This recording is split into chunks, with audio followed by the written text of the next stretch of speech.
Very good morning to all of you. મારું નામ વંદિત ભટ્ટ છે અને હું તમારો ડિપ્લોમા સિવિલ 5th સેમેસ્ટરમાં design of steel structure subject conduct કરીશ, જેનો સબ્જેક્ટ કોડ છે 3350-601. સબ્જેક્ટનું બેઝિક ઇન્ટ્રોડક્શન મેળવતા પહેલાં આપણે તેનું ટીચિંગ સ્કીમ અને એક્ઝામિનેશન સ્કીમ વિશેની થોડીક માહિતી મેળવી લઈએ. ટીચિંગ સ્કીમની અંદર જોઈએ તો થિયરીના 3 અવર્સ અને ટ્યુટોરિયલના 2 અવર્સ, આમ ટોટલ 5 અવર્સની ક્રેડિટનો આ સબ્જેક્ટ થશે. હવે એક્ઝામિનેશન સ્કીમ વિશે વાત કરીએ તો તેના ટોટલ 70 માર્કનું થિયરીનું પેપર, કે જે તમને ખબર જ છે કે જીટીયુમાં 70 માર્કનું પેપર હોય છે. 30 માર્ક એના મિડ એટલે કે જે ઇન્ટરનલ એક્ઝામિનેશન્સ લેવાશે એ પ્રમાણે હશે. 30 માર્ક જે તમારા વાઇવા એટલે કે તમારા આખા સેમેસ્ટર દરમિયાન બધા ચેપ્ટર્સના જે પણ નોલેજ તમને મળેલું છે એના વિશેનું પ્રેક્ટિકલ વાઇવા હશે. એ વાઇવામાંથી તમારા 30 માર્ક લેવામાં આવશે અને બાકી વધેલા 20 માર્ક છે એ તમારા અસાઇનમેન્ટ્સ અને ડ્રોઈંગ શીટ વર્ક વિશેના હશે. આમ ટોટલ 150 માર્કની સબ્જેક્ટનો 150 માર્કની ક્રેડિટનો સબ્જેક્ટ થશે. નેક્સ્ટ, આજના લેક્ચરમાં આપણે જે ટોપિક કવર કરવાના છીએ એ brief introduction about course content of design of steel structure. મતલબ કે ટોટલ જેટલા યુનિટ્સ આ ચેપ્ટરની આ સબ્જેક્ટની અંદર આપણે ભણવાના થશે એ દરેક યુનિટ વિશેનું બેઝિક ઇન્ટ્રોડક્શન આપણે મેળવીશું. ત્યારબાદનો ટોપિક છે કન્સેપ્ટ ઓફ સ્ટીલ સ્ટ્રક્ચર, એટલે કે સ્ટીલ સ્ટ્રક્ચર જે છે એ બેઝિકલી છે શું, સ્ટીલ સ્ટ્રક્ચરની પ્રોડક્ટ છે કેટલા એના પ્રોડક્ટ્સ અવેલેબલ છે માર્કેટની અંદર, કયા એના ઇક્વિપમેન્ટ અવેલેબલ છે તેના વિશેની બેઝિક માહિતી મેળવીશું. અને ત્યારબાદ આપણે જોઈશું કે design philosophy of steel structure, એટલે કે જે પણ સ્ટીલ સ્ટ્રક્ચરનું કન્સ્ટ્રક્શન થાય છે એ કયા ટેકનોલોજીની મદદથી થાય છે, અથવા તો આપણે એમ કહી શકીએ કે કયા કોડલ પ્રોવિઝન એની અંદર યુઝ કરવામાં આવે છે. તો આ આપણો વર્ક ફ્લો હશે આજના લેક્ચરનો. નેક્સ્ટ સ્લાઇડમાં આપણે જોઈશું કે course content of design of steel structure. This subject consist 7 unit which is listed below. Total આ સબ્જેક્ટની અંદર 7 ચેપ્ટર કન્સિડર કરવાના થશે કે જે આપણે 1 by 1 ઇન્ટ્રોડક્શન એની માહિતી મેળવીશું. આપણે ડીપ એની અંદર જે પણ ફંડામેન્ટલ્સ આવશે કે જેની એપ્લિકેશન્સ છે એ જ્યારે ચેપ્ટર સ્ટાર્ટ થશે ત્યારે એની અંદર ડિટેલ્સમાં હું તમને એક્સપ્લેન કરીશ. બટ આજે આપણે એનું જસ્ટ બ્રીફ ઇન્ટ્રોડક્શન માહિતી મેળવી શકીએ છીએ. ફર્સ્ટ વન છે unit 1, calculation off load on roof truss, જેની અંદર આપણે ડેડ લોડ, લાઈવ લોડ અને વિન્ડ લોડ જે કોઈ પણ સ્ટ્રક્ચરલ એલિમેન્ટ ઉપર લાગતા હોય છે એના વિશેની આપણે માહિતી મળશે. આ ડેડ લોડ, લાઈવ લોડ અને વિન્ડ લોડની જે બેઝિક ઇન્ટ્રોડક્શન આપણે મેળવીશું, ત્યારબાદ ડેડ લોડના ડિઝાઇન ક્રાઇટેરિયા શું છે, લાઈવ લોડના ડિઝાઇન ક્રાઇટેરિયા શું છે અને સ્પેશિયલી વિન્ડ લોડ છે એ ક્યારે એફેક્ટ કરશે સ્ટ્રક્ચરના, કેટલી હાઇટ ઉપર. મોટાભાગે સ્ટ્રક્ચરની સ્ટોરી છે એ નાની હશે ત્યારે વિન્ડ લોડ છે એફેક્ટ ના કરતો હોય, પણ જેમ આપણા સ્ટ્રક્ચરની હાઇટ વધતી હોય છે અથવા તો સ્પાન અને એની વિડ્થનો રેશિયો વધતો હોય છે ત્યારે વિન્ડ લોડ છે એ એફેક્ટ કરતો હોય છે. તો કયા કન્ડિશનની અંદર વિન્ડ લોડ એફેક્ટ કરશે અને કયા કન્ડિશનની અંદર વિન્ડ લોડ છે એ કન્સિડર નહીં કરવાનો થાય તેના વિશેની પણ માહિતી આ ચેપ્ટરની અંદર મેળવીશું. મોટાભાગે આપણા કોઈ પણ સ્ટ્રક્ચરલ એલિમેન્ટ છે એ ડેડ લોડની અંદર કન્સિડર થતા હોય છે, જેમ કે બીમ છે, કોલમ છે, સ્લેબ છે, ફૂટિંગ છે, વોટએવર જે પણ જુદા સ્ટ્રક્ચરલ એલિમેન્ટ છે એકબીજા સાથે કનેક્ટ થઈ અને એક સ્કેલ્ટન એટલે કે એક માળખાની રચના જે કરે છે એ માળખાના જે પણ સ્ટ્રક્ચરલ એલિમેન્ટના પોતાના સેલ્ફ વેઇટ હશે એ ડેડ લોડની અંદર કન્સિડર થશે.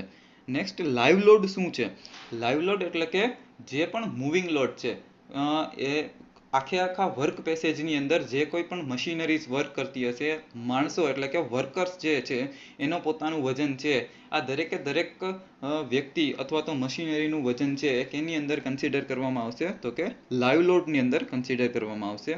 સેકન્ડ, એનો આ જે ચેપ્ટરનો બીજો જે પાર્ટ છે તો કે જુદા ટાઈપના રૂફ ટ્રસની ઇન્ટ્રોડક્શન મેળવવાની છે કે કયા રૂફ ટ્રસ છે એ કયા ટાઈપના બિલ્ડિંગ્સની અંદર મોસ્ટલી યુઝ થાય છે.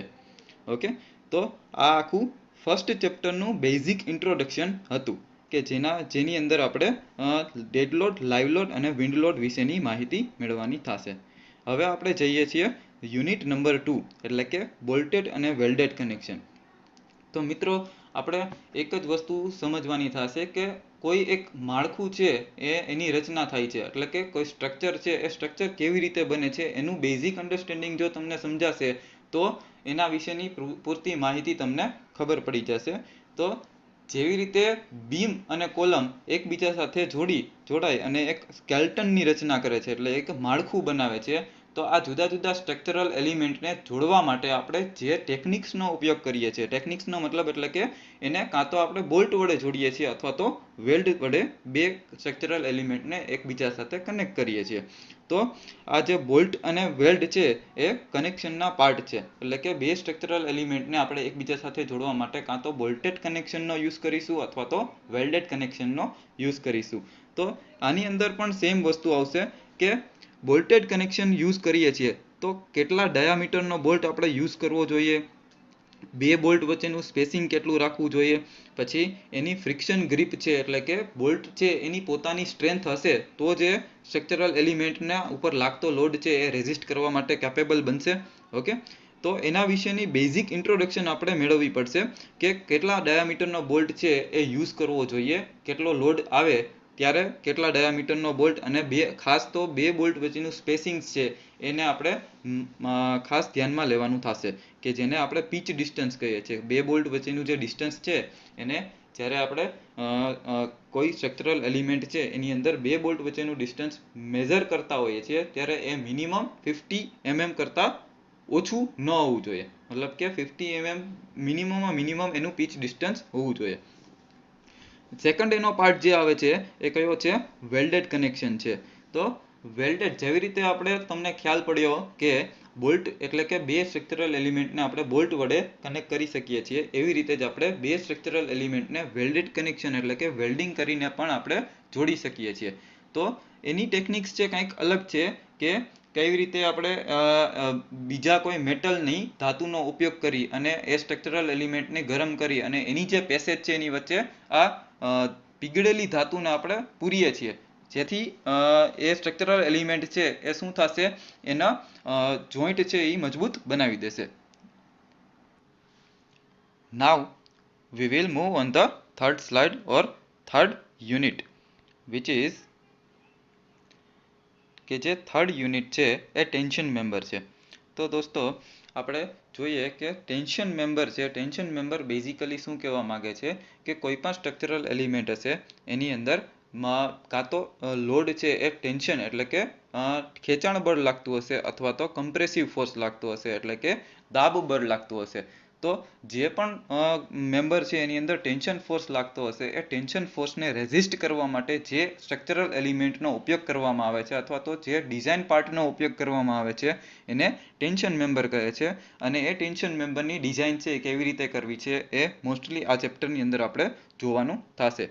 મોટાભાગે આપણે એંગલ સેક્શન્સનો ઉપયોગ કરીએ છીએ કે જે એંગલ સેક્શન છે એ ટેન્શન મેમ્બરના જે કોઈ પણ પર્ટિક્યુલર પાર્ટ છે જે સ્ટ્રક્ચરલ એલિમેન્ટ ઉપર લોડ લાગે છે એ લોડને રેઝિસ્ટ કરવા માટે ટેન્શન ફોર્સ રેઝિસ્ટ કરે છે, તો એવા મેમ્બર્સને આપણે શું કહીશું, ટેન્શન મેમ્બર. તો એના વિશેની આખી ડિઝાઇન પ્રોસિજર શું છે કે કોઈ પણ પાર્ટની અંદર વધારે લોડ લાગે છે અથવા તો ટેન્શન ફોર્સ લાગે છે તો એ ટેન્શન ફોર્સને આપણે કેવી રીતે રેઝિસ્ટ કરી શકીએ, આ દરેક ફિનોમિનાને સમજવા માટે આપણે ટેન્શન મેમ્બરના ચેપ્ટરમાં જે મેથોડોલોજી આપેલી છે એના વિશે ભણવાનું થશે. નેક્સ્ટ મોડ્યુલ છે મોડ્યુલ 5 યુનિટ 5 કે જે કમ્પ્રેશન મેમ્બર ઓફ સ્ટ્રટ અને કોલમ. તો મેં તમને જે પહેલા જ કીધેલું હતું કે બે પ્રકારના લોડ લાગે છે, ટેન્શન ફોર્સ અથવા તો કમ્પ્રેસિવ ફોર્સ. તો જેવી રીતના ટેન્શન ફોર્સ માટે ટેન્શન મેમ્બરની ડિઝાઇન કરવાની હોય છે એવી રીતના કમ્પ્રેશન ફોર્સ લાગતો હોય છે ત્યારે કમ્પ્રેશન મેમ્બરની ડિઝાઇન કરવાની હોય છે. તો અહીંયા સ્ટ્રટ અને કોલમ છે એ બે મેઇનલી કમ્પોનન્ટ છે જે આપણે આઈડેન્ટિફાઈ કરવાના થશે કે સ્ટ્રટ શું છે અને કોલમ શું છે. તો સ્ટ્રટ છે એ એક સ્ટ્રક્ચરલ એલિમેન્ટ છે કે જે હોરિઝોન્ટલી કમ્પ્રેશન ફોર્સ રેઝિસ્ટ કરી શકે છે, વર્ટિકલી કમ્પ્રેશન ફોર્સ રેઝિસ્ટ કરી શકે છે અને ઇન્ક્લાઇન્ડ એટલે કે ત્રાસો મેમ્બર મૂકેલો હોય છે ત્યાં જો કમ્પ્રેશન ફોર્સ લાગતો હોય તો એવા ટાઈમે પણ એ કમ્પ્રેસિવ ફોર્સ રેઝિસ્ટ કરી શકે છે. જ્યારે કોલમની એક સિમ્પલ ડેફિનેશન છે કે જ્યારે કોઈ પણ કમ્પ્રેશન મેમ્બર વર્ટિકલ પોઝિશનની અંદર એટલે કે ઊભી ડિરેક્શનની અંદર એની એક્સિયલી લોડ લાગતો હોય છે ત્યારે જે કમ્પ્રેસિવ ફોર્સ એના ઉપર લાગતો હોય છે આ સ્ટ્રક્ચરલ મેમ્બરને કોલમ કહે છે. તો સેમ આની અંદર પણ આપણે સ્ટ્રટ અને કોલમનું એનાલાઇસિસ અને એનું ડિઝાઇન કરવાનું થશે અને એવી રીતના સેમ કોલમનું એનાલિસિસ અને એની ડિઝાઇન કરવાની થશે. જેની મેથોડોલોજી છે એ આપણે ડીપ ચેપ્ટર જ્યારે સ્ટાર્ટ થશે ત્યારે એની અંદર આપણે ભણી શકીશું. નેક્સ્ટ પાંચમું મોડ્યુલ છે લેસિંગ અને બેટનિંગ. તો લેસિંગ અને બેટનિંગ છે એ જ્યારે કોઈ પણ સ્ટ્રક્ચરલ પાર્ટ છે, જે સ્ટ્રક્ચરલ એલિમેન્ટ છે એની હાઇટ વધતી હોય છે અથવા તો એનું સ્પેસિંગ છે, બે સ્ટ્રક્ચરલ કમ્પોનન્ટ છે એનું સ્પેસિંગ વધારે હોય છે ત્યારે એને ઇન્ટરનલ સપોર્ટ આપણે પ્રોવાઈડ કરવો પડશે, એટલે કે હોરિઝોન્ટલ સપોર્ટ આપણે પ્રોવાઈડ કરવો પડે છે. તો જે હોરિઝોન્ટલ સપોર્ટ પ્રોવાઈડ કરીએ છીએ એને લેસિંગ સિસ્ટમ કહે છે અથવા તો બેટનિંગ સિસ્ટમ કહે છે. તમે એનું જો રિયલ એક્ઝામ્પલ આપી શકું તો મોબાઈલ ટાવર છે, તો મોબાઈલ ટાવરના મેઇન ચાર જે સપોર્ટ છે એ ચારે ચાર સપોર્ટના બે સપોર્ટની વચ્ચે આપણે ક્રોસ લાઇનની અંદર એટલે કે ઝીબ્રા લાઇનની અંદર આપણને એક સપોર્ટ જોવા મળતા હોય છે. એને શું કહે છે? લેસિંગ સિસ્ટમ કહે છે. જો એ સપોર્ટ છે એ સિંગલ લાઇનની અંદર પ્રોવાઈડ કરેલો હોય તો એને સિંગલ લેસિંગ સિસ્ટમ કહે છે અને એ સપોર્ટ છે એ ક્રોસ લાઇનની અંદર સપોર્ટ પ્રોવાઈડ કરેલો હોય એટલે કે ડબલ લાઇનની અંદર સપોર્ટ પ્રોવાઈડ કરેલો હોય તો એને શું કહે છે? ડબલ લેસિંગ સિસ્ટમ કહે છે. બરાબર. આ સિવાય આપણે બિલ્ટઅપ કોલમ વિશેની માહિતી મેળવવાની છે. બિલ્ટઅપ કોલમ એટલે શું થશે? તો કે આરસીસીનું જ્યારે ફાઉન્ડેશન બનાવીએ છીએ ત્યારે એની ઉપર આપણે રેડીમેડ સ્ટીલની પ્લેટ બેસાડી અને એક કોલમ છે એ બનાવીએ છીએ. તો એ કોલમનું ફાઉન્ડેશન કેવી રીતે પ્રિપેર કરવું એના વિશેની માહિતી છે એ બિલ્ટઅપ કોલમની અંદર આપણને મળી શકશે. ઓકે. નેક્સ્ટ ચેપ્ટર જે છે એ લેટરલ રિસ્ટ્રેન બીમ અને પર્લિન. તો બીમ અને પર્લિન અહીંયા બે સ્ટ્રક્ચરલ એલિમેન્ટ વિશે ડિસ્કસ કરી શકીએ આપણે. બીમ છે એ મોટા ભાગે આપણે ક્યાં યુઝ થશે તો કે રેસિડેન્શિયલ, કોમર્શિયલ અને ઇન્ડસ્ટ્રીયલ પાર્ટની અંદર કે જે હોરિઝોન્ટલ પાર્ટની અંદર તમે ઓબ્ઝર્વ કરતા હશો. તમારા ઘરની અંદર પણ જ્યારે બે કોલમ છે એને સપોર્ટ કરવા માટે અથવા તો બે કોલમની વચ્ચે જે સ્ટ્રક્ચરલ હોરિઝોન્ટલ સ્ટ્રક્ચરલ મેમ્બર છે એને શું કહે છે? બીમ કહે છે, કે જે ટોટલી ઉપરથી જે પણ લોડ લાગતો હશે એ લોડને રેઝિસ્ટ કરી અને ક્યાં ટ્રાન્સફર કરે છે? કોલમમાં ટ્રાન્સફર કરે છે. તો આ હતી બીમની ભૂમિકા. એવી રીતે જ્યારે મોટા ઇન્ડસ્ટ્રીયલ વેરહાઉસની અંદર આપણે જો કન્સિડર કરીએ તો ત્યાં પર્લિન્સનો યુઝ કરે છે. પર્લિન્સ એટલે શું હોય છે? તો કે એંગલ સેક્શન્સ છે, એંગલ સેક્શન અથવા તો રાઉન્ડેડ બાર છે, પછી ચેનલ સેક્શન્સ છે, આ જુદા જુદા સ્ટીલના સ્ટ્રક્ચરલ મેમ્બર્સ છે જે માર્કેટની અંદર ઓલરેડી અવેલેબલ છે, પ્રિપેર્ડ અવેલેબલ છે, જેને આપણે ડાયરેક્ટલી એસેમ્બલ કરી અને એના રૂફિંગ મટીરિયલ છે એની નીચે બેઝ મટીરિયલમાં એટલે કે સપોર્ટિવ મટીરિયલમાં આપણે એને પ્રોવાઈડ કરવું પડે છે. ઓકે. તો લેટરલ રિસ્ટ્રેન બીમ અને પર્લિનની અંદર તમારે શું કરવાનું છે? તો કે બીમની ડિઝાઇન કેવી હોય છે જ્યારે એ લેટરલી રિસ્ટ્રેન થતો હોય છે, સિમ્પલી સપોર્ટેડ બીમ છે એની ઉપર કોઈ લોડ લાગતો હોય છે ત્યારે એ કેવી ઇફેક્ટ ક્રિએટ કરે છે એના વિશેની માહિતી મેળવવાની છે. સેમ પર્લિનની અંદર જ્યારે એંગલ છે આપણે પર્લિનમાં યુઝ કરીએ છીએ ત્યારે એની અંદર કઈ કઈ ઇફેક્ટ આવે છે અને એને ડિઝાઇન કરવા માટે આપણે શું ક્રાઇટેરિયા યુઝ કરીએ છીએ, કયા કોડલ પ્રોવિઝન યુઝ કરીએ છીએ તેના વિશેની આપણે માહિતી મેળવવાની થશે. નેક્સ્ટ આવશે સ્લેબ બેઝ ફાઉન્ડેશન. તો સ્લેબ બેઝ ફાઉન્ડેશન એટલે કે આ સ્ટ્રક્ચરનો સૌથી મોસ્ટ ઇમ્પોર્ટન્ટ પાર્ટ કહી શકાય આપણે એવું એના વિશેની માહિતી મેળવવાની થશે કે કોઈ પણ સ્ટ્રક્ચર છે એ કોના ઉપર ટકેલું હોય છે? તો કે એનું ફાઉન્ડેશન છે.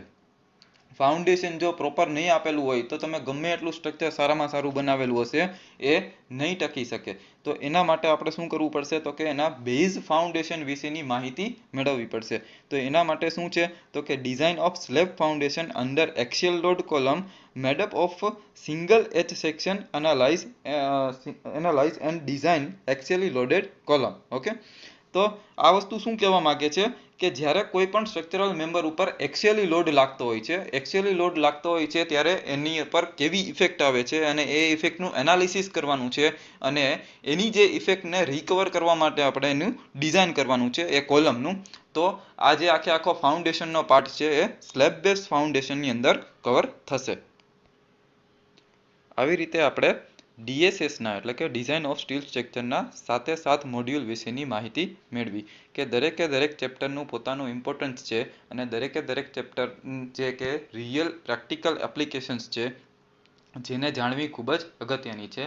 તો હવે સબ્જેક્ટની માહિતી મેળવ્યા પછી આપણે એ વસ્તુ ઇમ્પોર્ટન્ટ છે કે સ્ટ્રક્ચરલ સ્ટીલ છે એ શું છે. સ્ટ્રક્ચરલ સ્ટીલ આપણે અત્યારે ડિઝાઇન ઓફ સ્ટીલ સ્ટ્રક્ચર છે એના વિશે વાત કરી, એના બધા ટોપિક્સ વિશે વાત કરી કે કયા ચેપ્ટર્સ એની અંદર આવે છે, કયા પાર્ટ એની અંદર કવર થશે. પણ મેઇન વસ્તુ શું છે કે સ્ટ્રક્ચર શું છે અથવા તો સ્ટીલ શું છે, સ્ટ્રક્ચરલ સ્ટીલ શું છે એના વિશેની વાત હવે નેક્સ્ટ ટોપિકમાં આપણે કરીશું. So here is a concept of steel structure. What is steel structure? First તમારો મગજમાં સૌથી પહેલો જે સવાલ આવતો હશે એ સ્ટીલ સ્ટ્રક્ચર શું છે એના વિશેની આપણે માહિતી મેળવીએ. તો the steel structure is a metal structure that is made up of structural steel component connect with each other to carry load and provide stability to the structure. કે જુદા સ્ટ્રક્ચરલ મેમ્બર, મેં તમને પહેલા જ વાત કરેલી હતી કે જુદા સ્ટ્રક્ચરલ એલિમેન્ટ છે એકબીજા સાથે ભેગા કરી અને આપણે જે પણ સ્કેલ્ટન એટલે કે માળખાની રચના બનાવીએ છીએ એ માળખું છે એ શું કહે છે? સ્ટ્રક્ચર કહે છે. તો જેવી રીતના આરસીસી સ્ટ્રક્ચરમાં બીમ, કોલમ, સ્લેબ આ બધા એલિમેન્ટ છે એકબીજા સાથે કનેક્ટ થઈ અને એક સ્ટ્રક્ચરની રચના કરે છે, એવી રીતના જ સ્ટીલ સ્ટ્રક્ચરમાં પણ શું હોય છે તો કે જુદા સ્ટીલના એલિમેન્ટ છે એકબીજા સાથે કનેક્ટ થાય અને એક સ્કેલ્ટનની રચના કરે છે, એને સ્ટીલ સ્ટ્રક્ચર કહે છે. તો હવે જેની અંદર સ્ટીલ સ્ટ્રક્ચર છે તો સ્ટીલ સ્ટ્રક્ચરમાં મોસ્ટલી જે સૌથી કોમનલી યુઝ થાય છે એ શું છે? Steel. Structural steel is a category of steel which is made up of use of iron, carbon અને મેંગેનીઝ. એટલે કે આપણે સ્ટ્રક્ચરલ સ્ટીલનું ફોર્મેશન જોઈએ તો એ 3 વસ્તુઓથી બનેલું હોય છે. એક તો આયન, એની અંદર થોડા પ્રમાણમાં કાર્બનનું કન્ટેન્ટ હોય છે અને થોડા પ્રમાણમાં મેંગેનીઝનું કન્ટેન્ટ હોય છે. આ 3 કન્ટેન્ટ છે એકબીજાને મિક્સઅપ કરી અને સ્ટ્રક્ચરલ સ્ટીલનું ફોર્મેશન કરવામાં આવે છે. Most of the structural element is available in a various shape and it is created from a skeleton by joining them with each other with the help of bolted connection or welded connection. એટલે કે most of structural element છે આપણે માર્કેટની અંદર available છે અને આ structural એલિમેન્ટને એકબીજા સાથે જોડવા માટે આપણે 2 ટેકનિકનો ઉપયોગ કરી શકીએ છીએ. કાં તો બોલ્ટેડ કનેક્શનથી એકબીજાને જોડી શકીએ છીએ અને વેલ્ડેડ કનેક્શનથી એકબીજાને જોડી શકીએ છીએ. જે પણ ટેકનિક જ્યાં પણ પ્રિફરેબલ હોય એના આધારે આપણે ચૂઝ કરવાની રહેશે. મતલબ કે ઘણી બધી જગ્યાએ આપણે શું હોય છે કે બોલ્ટેડ કનેક્શન છે એ વધારે અનુકૂળ આવતું હોય છે અથવા તો લેસ ઇકોનોમી ક્રિએટ કરતું હોય છે. એટલે કે ઘણી બધી વસ્તુ બોલ્ટેડ કનેક્શન છે એ ઓછું ખર્ચાળ છે, જ્યારે વેલ્ડેડ કનેક્શન છે એ વધારે ખર્ચાળ છે. એનું રીઝન શું છે તો કે એની અંદર સ્કિલ્ડ લેબરની જરૂરિયાત છે. વેલ્ડેડ કનેક્શન છે એ કોઈ સામાન્ય માણસ છે કે સામાન્ય લેબર છે એ ન કરી શકે, એના માટે અનુભવી કારીગરની જરૂરિયાત પડે છે, જ્યારે બોલ્ટેડ કનેક્શન છે એ કોઈ પણ લેબર છે એ ઇઝીલી કરી શકે છે. તો બેઝડ ઓન અવર રિક્વાયરમેન્ટ આપણે બોલ્ટેડ કનેક્શન અથવા તો વેલ્ડેડ કનેક્શન સિલેક્ટ કરવાનું થશે. નેક્સ્ટ આવશે various types of structural component are made by 2 method. either it is made by hot rolled process or it is made by cold rolled process. બરાબર. હવે structural સ્ટીલનું ફોર્મેશનની વાત કરીએ. અત્યાર સુધી આપણે જે વાત કરતા હતા એ શું છે તો કે જુદા શેપની વાત કરી કે એંગલ સેક્શન આવે છે, રાઉન્ડેડ બાર આવે છે, સ્ક્વેર બાર આવે છે, પ્લેટ આવે છે. તો આ બધા જ સ્ટ્રક્ચરલ સ્ટીલ છે એનું પ્રોડક્શન, બેઝિક પ્રોડક્શન છે એ કઈ રીતે થાય છે? તો એની મેથોડોલોજી છે એ 2 મેથોડોલોજી છે. કાં તો એને હોટ રોલ્ડ પ્રોસેસથી બનાવવામાં આવે છે અથવા તો કોલ્ડ રોલ્ડ પ્રોસેસથી બનાવવામાં આવે છે. તમને બધાને ખબર છે કે સ્ટીલ છે એ આપણું શું છે? ખનિજ તત્વ છે. ખનિજ તત્વ એટલે કે જમીનમાંથી આપણે ખોદી અને જે એક તત્વ મટીરિયલ મેળવીએ છીએ તો એ ઓબ્વિયસલી ખનિજ તત્વના ફોર્મમાં હશે. એને આપણે ભઠ્ઠીની અંદર પીગાળવામાં આવે છે અને ભઠ્ઠીની અંદર પીગાળી અને એક મટીરિયલ, લિક્વિડ મટીરિયલ ક્રિએટ કરી ત્યારબાદ એને પ્લેટના ફોર્મમાં બનાવવામાં આવે છે અને પછી એને જુદા શેપની અંદર ઢાળવામાં આવે છે. તો આ જે આખી પ્રોસેસ હું અત્યારે બોલ્યો એ 2 મેથોડોલોજીથી થાય છે. કાં તો હોટ રોલ્ડ પ્રોસેસથી થશે અથવા તો કોલ્ડ રોલ્ડ પ્રોસેસથી થશે.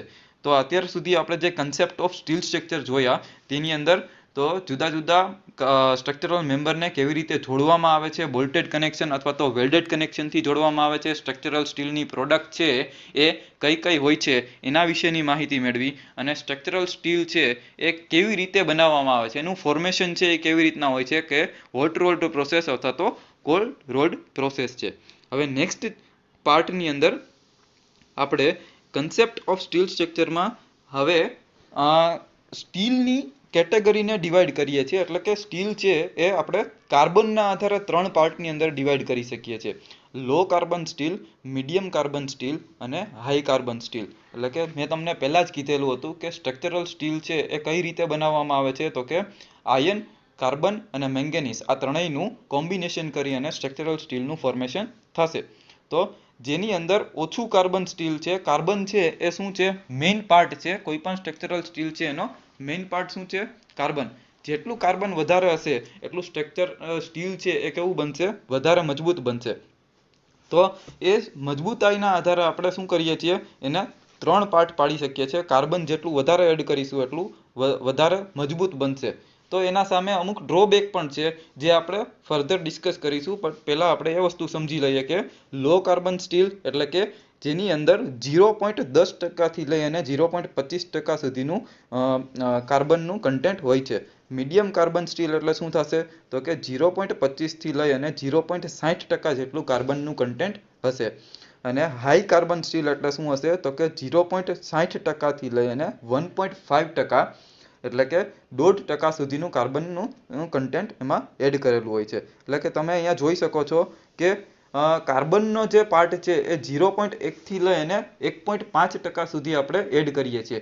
જેમ કાર્બન વધારે એડ કરતા જશું એમ સ્ટીલની મજબૂતાઈ છે એ વધતી જશે. તો મેં તમને પહેલા કીધું હતું કે જેમ સ્ટીલની મજબૂતાઈ વધતી જાય એટલે કે એની હાર્ડનેસ વધશે, બરોબર. સ્ટ્રક્ચર છે એનું એકદમ હાર્ડનેસ અથવા તો યીલ્ડ સ્ટ્રેન્થ કહી શકીએ, અને અલ્ટિમેટ ટેન્સાઇલ સ્ટ્રેન્થ છે એ ઇન્ક્રીઝ થશે. પણ એની સાથે એની ડક્ટિલિટી અથવા તો ટફનેસ, ડક્ટિલિટી એટલે શું થશે, તો કે એ મટીરિયલ જેમ જેમ આપણે કાર્બન વધારે એડ કરતા જશું એમ શું થશે, એ બટકણું બનતું જશે. જસ્ટ લાઈક ચોક. આપણે ચોક છે અથવા તો કોઈ બ્રિટલ મટીરિયલ છે એની અંદર એની કમ્પ્રેસિબિલિટી વધારે હશે, એટલે કે લોડ સહન કરવાની શક્તિ વધારે હશે. પણ એની અંદર જો કોઈ શિયર ફોર્સ આવતો હશે તો શિયર ફોર્સને લીધે એ શું થશે, એ ડાયરેક્ટ બટકી જશે. એટલે આપણે એ વસ્તુ પણ ધ્યાન રાખવી જોઈએ કે એની અંદર યીલ્ડ સ્ટ્રેસ કરતા વધારે સ્ટ્રેસ પ્રોડ્યુસ થશે ત્યારે એ બટકી ન જાય અથવા તો એની ડક્ટિલિટી છે એ મેન્ટેન રહે. આપણે ટેકનિકલ ટર્મની અંદર જો વાત કરીએ તો એની ડક્ટિલિટી છે એ મેન્ટેન રહેવી જોઈએ. એટલા માટે જ આપણે કાર્બનનું પ્રમાણ પણ જરૂરિયાત કરતાં વધારે આપણે એડ ન કરવું જોઈએ.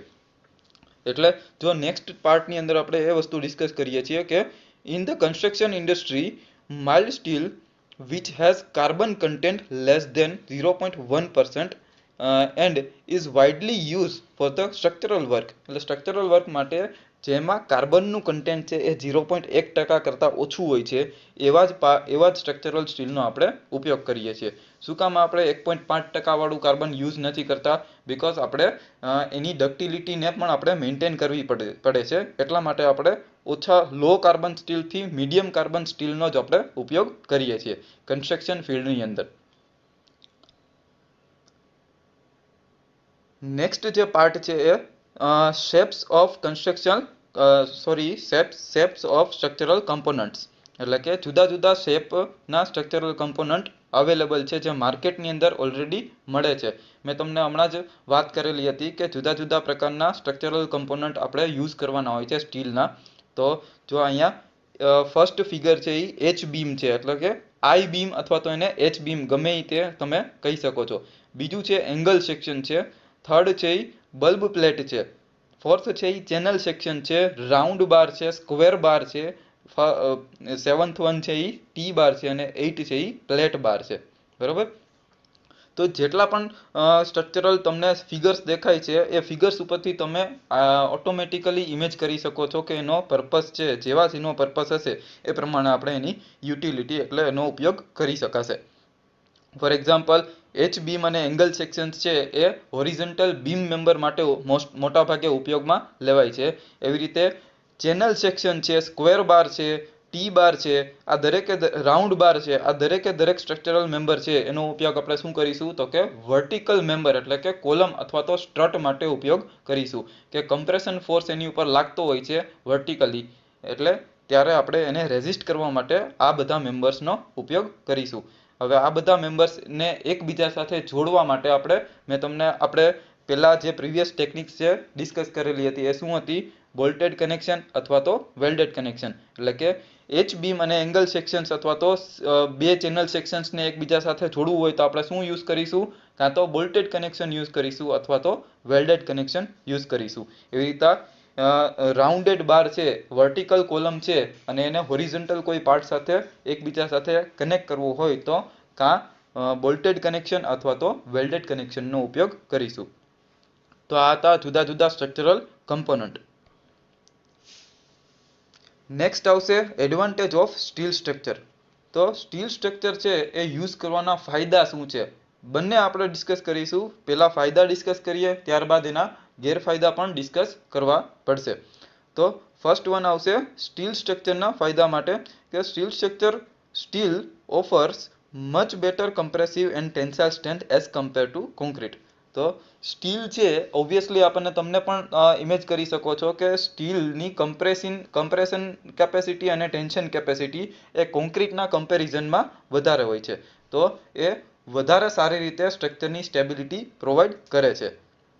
કોના કમ્પેરમાં? કોન્ક્રીટના કમ્પેરમાં. પછી બીજું આવશે લાઇટર કન્સ્ટ્રક્શન, એટલે કે સ્ટ્રક્ચરલ લોડ છે એ સૌથી ઓછો થશે. જો અહીંયા એક વસ્તુ સમજવાની થશે કે કોન્ક્રીટનો કોઈ તમે કમ્પોનન્ટ યુઝ કરશો એઝ એ કોલમ, તો એનો જે ક્રોસ સેક્શન છે, મતલબ કે એની B/D ક્રોસ સેક્શનલ એરિયા છે અને એની હાઇટ જેટલી છે એટલાની અંદર જેટલું પણ મટીરિયલ ભરેલું છે એને લીધે એનો પોતાનો સ્ટ્રક્ચરલ લોડ છે એ કેટલો બધો વધી જશે. અને જ્યારે એ જ જગ્યાએ આપણે કોઈ સ્ટીલનો મેમ્બર છે એમાં યુઝ કરેલો છે કોલમ માટે, તો એનો ક્રોસ સેક્શનલ એરિયા છે એ કોન્ક્રીટના મેમ્બર કરતાં ઓછો હોય છે. તો ઓબ્વિયસલી એનું પોતાનું સેલ્ફ વેઇટ છે એ ઓછું હોય છે, એટલે ઓવરઓલ કન્સ્ટ્રક્શનનો વેઇટ છે એ કેવો થશે? સ્ટ્રક્ચરનો વેઇટ છે એ કેવો થશે? ઓછો થશે. એટલા માટે શું થશે? Lighter in construction. નેક્સ્ટ આવશે ઇરેક્શન ઇઝ ફાસ્ટર. એટલે કે જ્યારે પણ આપણે સ્ટ્રક્ચરને ડિમોલિશ કરવું હોય છે, ડિમોલિશ કરવું છે એટલે કે માની લ્યો તમારું કોઈ પણ સ્ટ્રક્ચરની સર્વિસેબિલિટી ક્રાઇટેરિયા છે એ પૂરો થઈ ગયો છે, સ્ટ્રક્ચરની લાઈફ છે એ પૂરી થઈ ગઈ છે, પણ હવે જ્યારે આપણે સ્ટ્રક્ચરને રિમૂવ કરીએ છીએ ત્યારે એ રિમૂવ કરવા માટે સ્ટીલ સ્ટ્રક્ચરના કમ્પોનન્ટને એકબીજાથી છૂટા પડવા એકદમ ઇઝી છે. જ્યારે એ જ વસ્તુ કોન્ક્રીટના સ્ટ્રક્ચરમાં અથવા તો આરસીસીના સ્ટ્રક્ચરની અંદર આપણે જ્યારે એને ડિમોલિશ કરીએ છીએ એટલે કે સ્ટ્રક્ચરને પાડીએ છીએ ત્યારે વધારે મહેનત કરવી પડે છે. તો આ રીતે erection of is faster as compare to concrete structure. એના પછી આવશે connection using bolting, welding, riveting can be done easily. એ પહેલાં જ આપણે ડિસ્કસ કરેલું છે કે વેલ્ડિંગથી, બોલ્ટિંગથી અથવા તો રિવેટિંગથી આપણે એને એકબીજાને ઇઝીલી જોડી શકીએ છીએ. પછી unlike masonry or RCC, steel structure can be easily recycled. Obviously કે સ્ટીલ છે આપણે કોઈ પણ પાર્ટનો આપણે હટાવી લીધો છે અથવા તો વેસ્ટેજમાં વેસ્ટેજ સ્ટીલ છે એને આપણે પાછું ભઠ્ઠીની અંદર રિસાયકલ કરી શકીએ છીએ. એટલે કે એને પીગાડી અને નવું શેપની અંદર, નવા ફોર્મેશનની અંદર સ્ટ્રક્ચરલ સ્ટીલ છે એ ફોર્મ કરી શકીએ છીએ. જ્યારે એ જ વસ્તુ મેશનરી અથવા તો આરસીસી પાર્ટ છે એની અંદર એ વસ્તુ પોસિબલ નથી.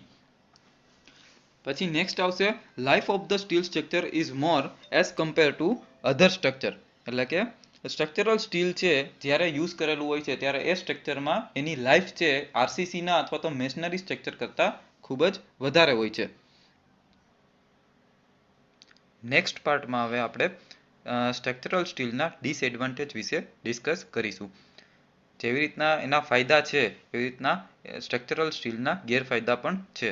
તો સૌથી પહેલો એનો ગેરફાયદો એ છે કે ઇટ રિક્વાયર્સ કોરોઝન પ્રોટેક્શન. એટલે કે એને હવામાનની અસર છે એ બહુ થાય છે. તો હવામાનની અસરને લીધે એ શું થશે? કાટ લાગી જશે, એના આઉટર સરફેસ ઉપર કાટ લાગશે, જેથી એનું સ્ટ્રેન્થ અને એની ડ્યુરેબિલિટીમાં ઘટાડો થશે. તો એને કોરોઝન ન લાગે અથવા તો કાટ ન લાગે એના માટે આપણે એનું પ્રોટેક્શન આપવું પડે છે, એને કલરિંગ કરવું પડે છે. તો જેની કોસ્ટ છે એ આરસીસી કરતાં વધી જશે. બીજું આવશે strength reduce at higher temperature. એટલે કે જ્યારે પણ ઇન્ડિયન એટમોસ્ફિયરની કન્ડિશનની વાત કરીએ આપણે તો ઉનાળાની અંદર મેક્સિમમ ટેમ્પરેચર હોય છે, મેક્સિમમ ટેમ્પરેચર જે 50 ડિગ્રી જેટલું તાપમાન હોય છે. તો એવા ટાઈમે શું થશે કે એની અંદર જે તાપમાન આવશે એટલે તાપમાનની મેક્સિમમ ઇફેક્ટ આવશે એ એના જોઈન્ટ ઉપર આવશે.